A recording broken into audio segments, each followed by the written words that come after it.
ministre, merci. Nous arrivons maintenant à une question de Madame Martine Linière-Cassou. Merci Madame la Présidente. Ma question s'adresse à Madame la Ministre de l'Enseignement supérieur et de la Recherche. Madame la Ministre, avec ma collègue Nathalie Chaban, nous souhaitons vous interroger au sujet du contrat de plan État-région 2014-2020, dit CPER, en Aquitaine, sur les crédits d'enseignement supérieur et de recherche. Vous-même, je vous ai entendu dire, Madame la Ministre, et nombre d'élus des territoires craignent que l'enveloppe globale des CPER pour l'enseignement et la recherche ne soit réduite à 950 millions d'euros pour la période qui s'ouvre, soit cette année. Cette annonce n'est pas très rassurante pour les universités de nos territoires. Je prends l'exemple de l'Aquitaine. Il semblerait que dans le cadre du CPER 2014-2020, l'Aquitaine toucherait une enveloppe de 44 millions, dont 35 millions d'euros seraient consacrés à l'enseignement supérieur. Et pour ma part, je constate les besoins de l'Université de Pau et des Pays de l'Adour.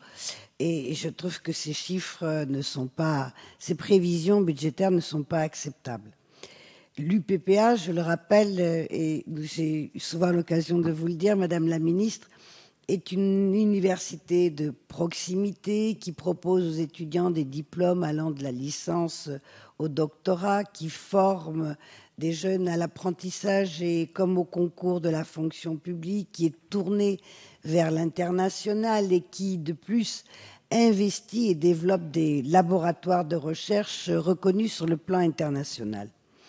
Au regard de ces atouts et de la diversité de l'offre, cette prévision budgétaire est d'autant plus inacceptable que l'UPPA n'a bénéficié dans le contrat de plan qui s'achève que peu d'aide de l'État, seulement 7 millions d'euros. Elle n'a par ailleurs bénéficié ni du plan campus, ni d'IDEX, contrairement à d'autres universités. Et dans la région, je pense aux universités bordelaises. Aussi, Madame la Ministre, pour que l'UPPA reste attractive et pour améliorer la vie de ses étudiants, celle-ci a besoin d'investir dans les années qui viennent 81 millions d'euros. Si l'État est absent et ne soutient pas financièrement ces enseignements et cette recherche de qualité, le dynamisme même de nos territoires s'en trouvera remis en cause.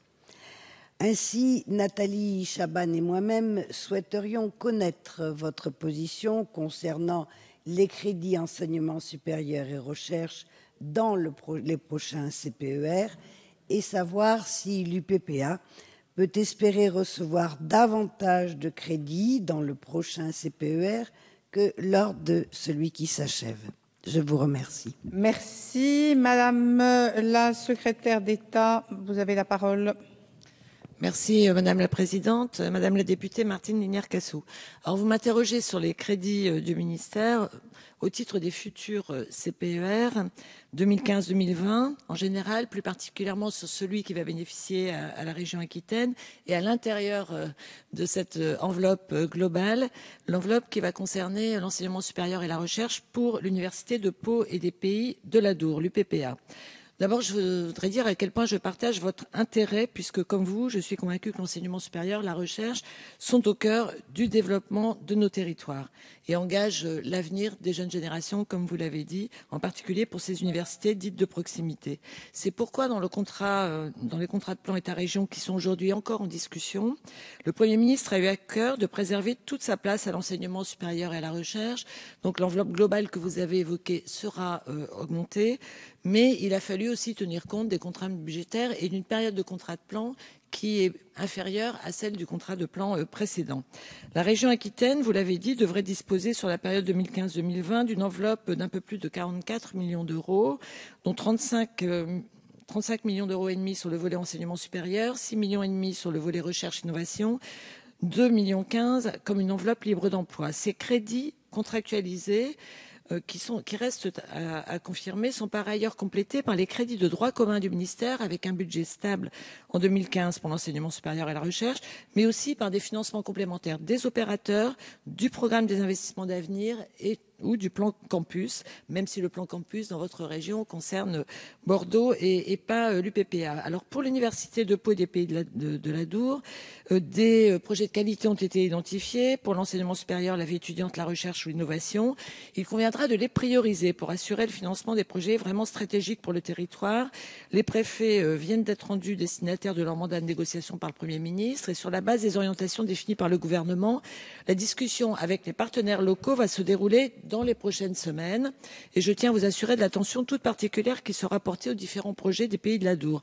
Par ailleurs, je sais que l'UPPA envisage de candidater à l'appel à projet ICIT.